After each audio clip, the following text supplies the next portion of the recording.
I have to do everything by myself. As the sole caregiver for his aging father, Kuljit Singh needs a job with flexible hours. In 2020, he began working as an Uber driver, but he says inflation and the rising cost of living are eating into his earnings. If you deduct all the depreciations, all the gas expenses, all the repairs,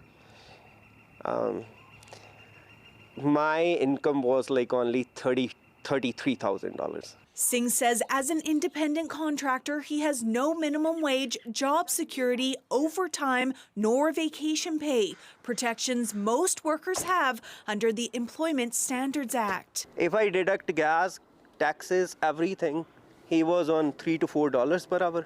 That's what we are getting. He says most ride-hail and food delivery companies take about half of every fare. Uber drivers, Lyft driver, they're humans.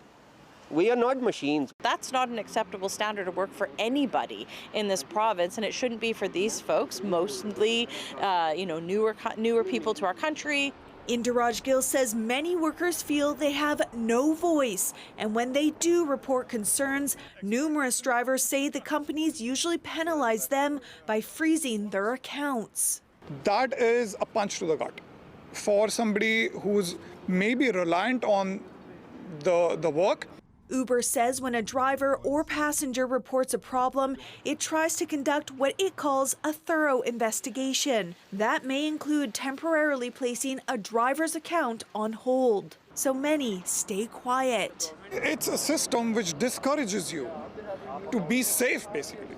These drivers are calling on the BC government to change legislation that automatically covers them under workers' compensation, allows them to unionize, and have pay transparency. Skidmore says more women drivers are now delivering food instead of picking up passengers because they feel unsafe. One of my colleagues was having a chat with a worker the other day, and she was driving her Uber with her grandma to add an extra layer of safety. That shouldn't need to happen. Singh says if the government does not step up soon, he and other drivers are prepared to strike. Janella Hamilton, CBC News, Surrey.